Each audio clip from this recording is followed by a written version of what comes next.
আমার নাম মোহাম্মদ সিদ্দিকুর রহমান, পিতা মৃত মোহাম্মদ ইউনুস হাওলাদার, মাতা মোসাম্মদ আনোয়ারা বেগম।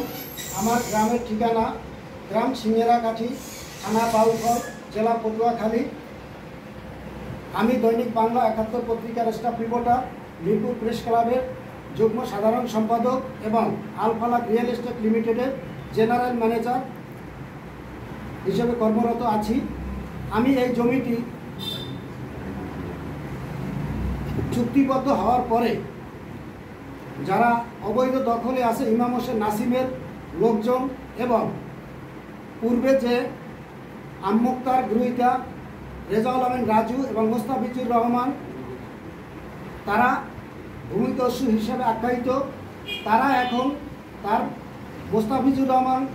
মোস্তাফিজুর রহমানের মাকে, মা মমতাজ, এদের বোন, তাকে ঢাল হিসাবে ব্যবহার করে, যেহেতু সে মহিলা মানুষ, ঢাল হিসাবে ব্যবহার করে আমাকে বিভিন্নভাবে হুমকি প্রদান করলে 2/2/2025 তারিখে তারই ভাই শাহজাহান একটি জিডি করে।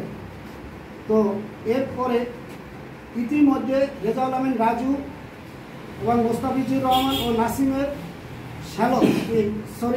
নাসিমের চাচা শ্বশুর ইউনুস, এরা মিলে আমাকে বিভিন্নভাবে ভয়, ভীতি ও হুমকি দিয়েছে। এ নিয়েও আমি বেশ কয়েকটা জিডি করছি এবং আমার যারা চুক্তিবদ্ধ হয়েছে তারাও জিডি করছে এবং থানায় অভিযোগ আছে, তাদের বিরুদ্ধে মামলা আছে।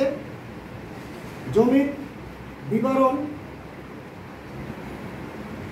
বিসিল মৌজাস্ত 93 নং খতিয়ানের 63 নং দাগ এর 94% জমির মালিক যাওয়ার বিধি।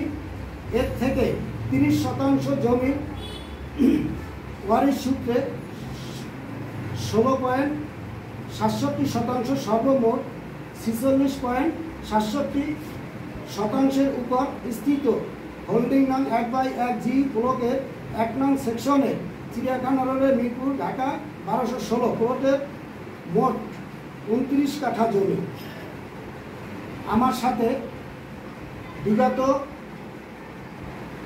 24 সালে যে কথাটা পূর্বেই বলেছিলাম, বিগত 24 সালে আমমুক্তার বলে রেজাউল আমিন রাজু এবং মোস্তাফিজুর রহমান চুক্তিবদ্ধ করেছিল এই জমি নিয়ে, এবং পরবর্তীতে মূল মালিক মৃত বন্দে আলীর 2 ছেলে জাহাঙ্গীর ও শাহজাহান আমার সাথে চুক্তিবদ্ধ করে, যার প্রেক্ষিতে আমি এই অবৈধ দখলদার উচ্ছেদের জন্য আমি বিভিন্নভাবে হুমকির সম্মুখীন হচ্ছি।